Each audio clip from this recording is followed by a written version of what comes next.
Welcome. Thanks for watching and stopping by. My name is Cal and my pronouns are they, them. So, Spirit has been approaching me with this reading since directly after the last. And the first three were something that I could see a little bit in succession ahead of time, which is why I could tell now was the time, in part, to begin sharing. So, since we only really want Spirit's influence, let me go ahead and welcome Spirit informally. And let go of any energies that don't need to remain. And invite in any of those that are to be present for this collective reading.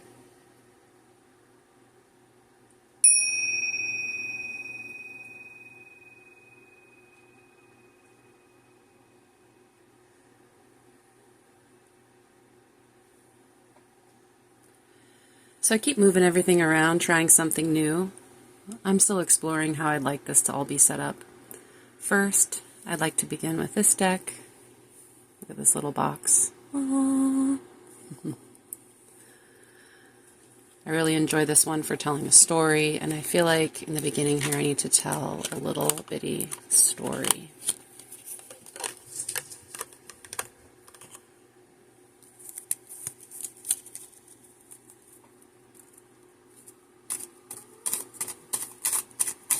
All right, Spirit, what story do you have for us here?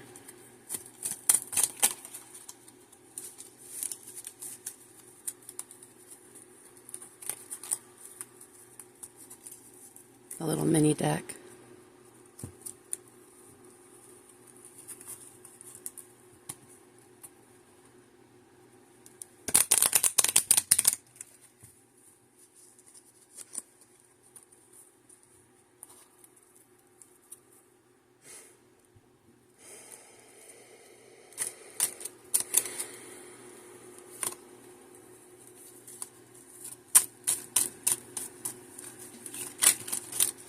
Okay.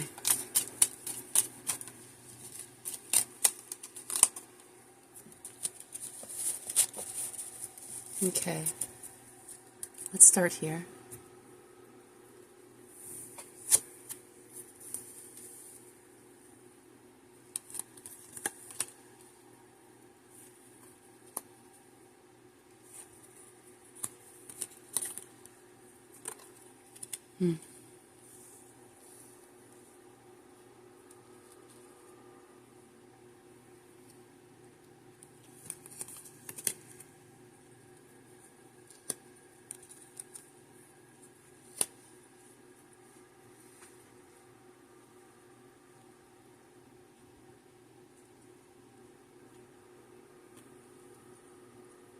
Beautiful. Okay. You can come check it out if you want, Aang. This is Aang, if she steps into frame. She's little and nervous. And then we have Lev coming up here too, if you hear him. I might have included him crying in the beginning. What a little sweetie. You just gonna watch, bud? Cats. Watch me in my sleep and I watch them in theirs. We alternate, huh? So cute, so sweet. And something more. All right. Oh, I knew it. Watch your fur, dude. Watch your fur. Can't you tell I'm doing something here? All right, let's see. Mystery. Yeah, that's why you're here, because I'm doing something here. I know. Watch your tail with the fire, buddy. Don't bite me. Oh. All right. Thank you, Spirit, for such sweet moments. What I was supposed to say before I even began any of this, and maybe that's what I'm about to do now, right in the beginning, is that self-love is not only possible, it's necessary.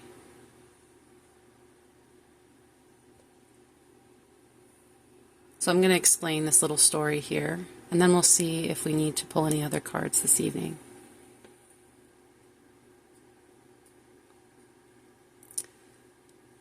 First, there's a mystery, and that'll startle the senses. Intrigue. Don't let it overwhelm you. Co-regulate with spirit and nature. Don't like me holding your tail, eh? Am I making it dirty? All right. Delight. Bound Aries, a contradiction. Unblend. Adapt. Integrity. So, unblending. First, this makes me think of a cool person that I met who was an Aries who guided me to check out Chani Nicholas. I believe that's how you pronounce the name. That was my first introduction to astrology recently in the last year. And it's not because I haven't been intrigued throughout my life on and off, but I've never really tried to give it daily study in the way that I have over the past year. So we're still peeking at some of that together. Like I said, I'll try a little bit each video to share something about astrology or moonology, depending on what the topic is. That is most interesting at the time, because that's really what I let chase. All right. Unblending. How do we help our parts differentiate themselves long enough to understand their own emotions?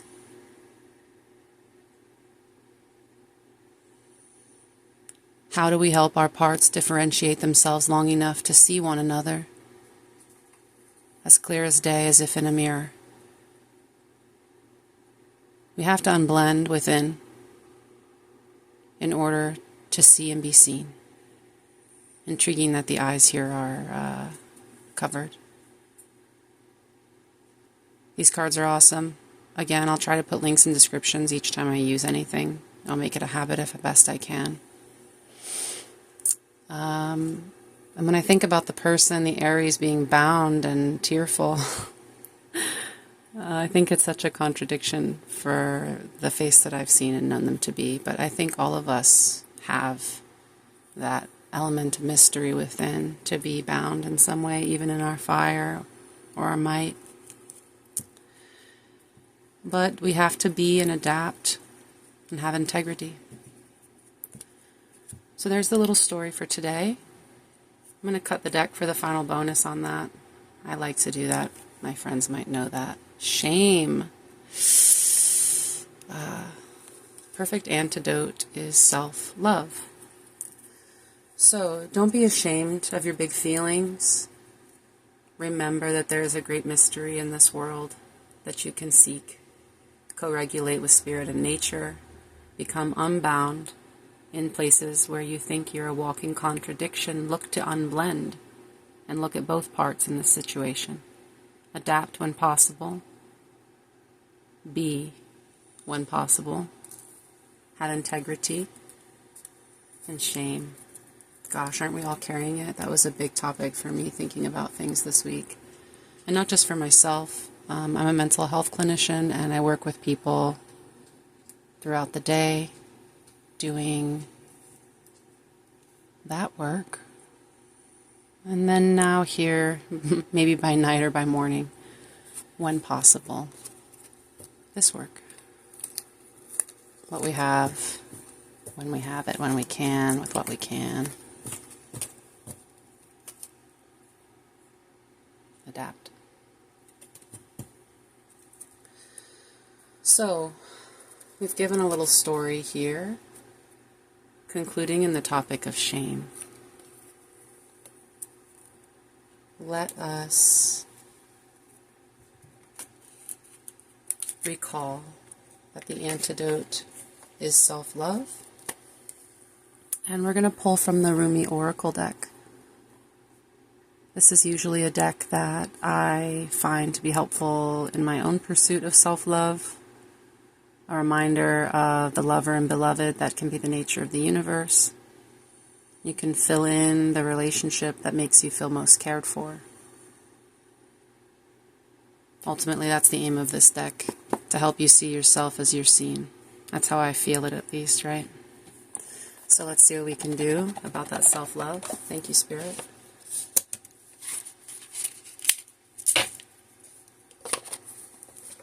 In this box, I always carry a little piece of paper that says protection over my house, my home, my money, my cats, my dogs, my family, my friends, the trees outside, the sunshine, me and you.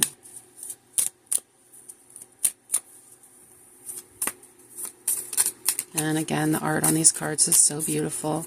All right, Spirit, I'm ready for you to show us self-love from your perspective. Oh, man, well. Are we cutting this deck here? It's beautiful. Let's take a look at the art. Remember to slow down, right? I bet we all feel a bit upside down in grief. Like we're floating out in space. Surrounded by points of light and those who wish to help. Sometimes we just need a new perspective.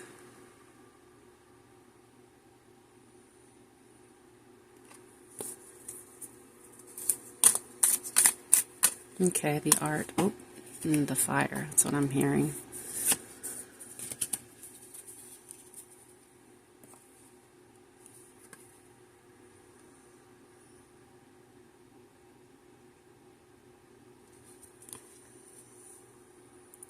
Sacred Phoenix Heart. Reason says there is no way out. Love says there is a way, and I have traveled it many times.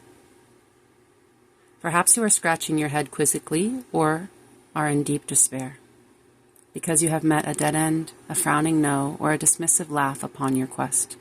Love guides us through travails that seem improbable if not impossible. It does not shy away from any challenge or any cause. Love says there is always another way.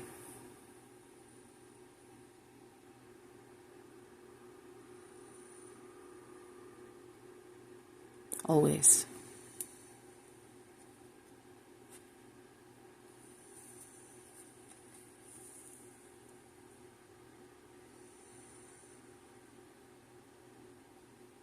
Look at this person transmuting their entire being. Whoa, through the fire. Isn't that what we're all trying to do every day? Thank you, Spirit. Any more from this deck today? Not today, okay. Just a little pre-shuffle for clarity. Thank you. So, self-love it is.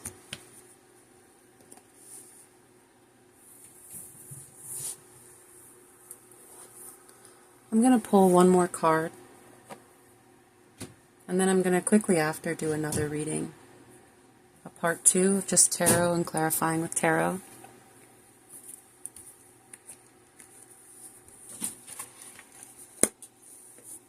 The card for this self-love reading is one of these Pema Chodron's compassion cards again. I just think they're super potent, and we always need a way to actualize something. And they have good guidance. Oh, wow, okay.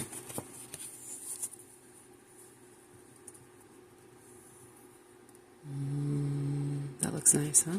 Examine the nature of unborn awareness.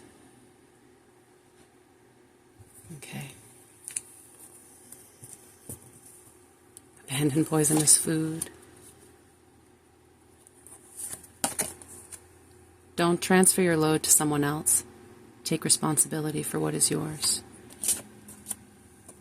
Don't expect applause. Don't expect credit. Do it anyway. Change your attitude, but remain natural. Ooh. Work on reversing your caught up self-important attitude and remain relaxed in this process of self-love. Instead of always being caught in a prison of self-absorption, look out and express gentleness to all things, then just relax. I'll add here, if you are abiding in love, then love is all there is left to do. Relax. Keep the three inseparable. Which three? The three referred to here are your body, speech, and mind. Action, speech, and thought should be inseparable from your mind training your mind in compassion and wisdom. So this is speaking to, from what I understand, how you live. The waking mind should always be aiming toward love and compassion, because they are inseparable. Body, speech, mind, action, speech, thoughts. So what we do, what we think, what we feel, how we behave, etc. Align it with love.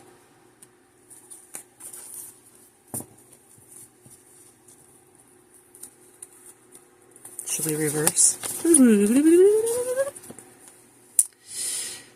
Abandon poisonous food.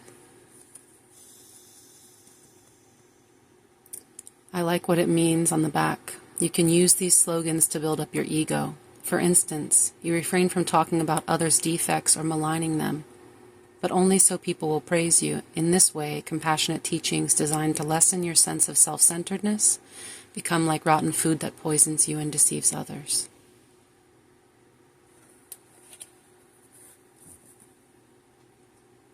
What are we consuming? What are we speaking out?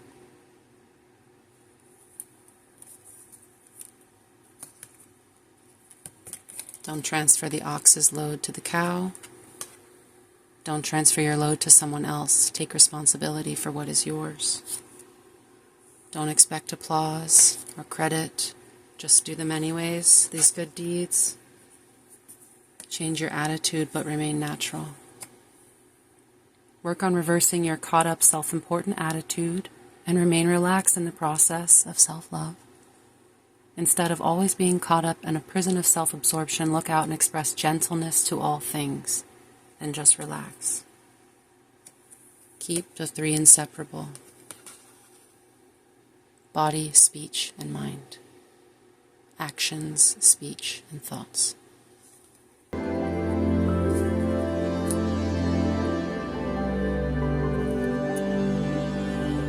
Thank you so much. I hope that you find self-love today, a little bit more each day.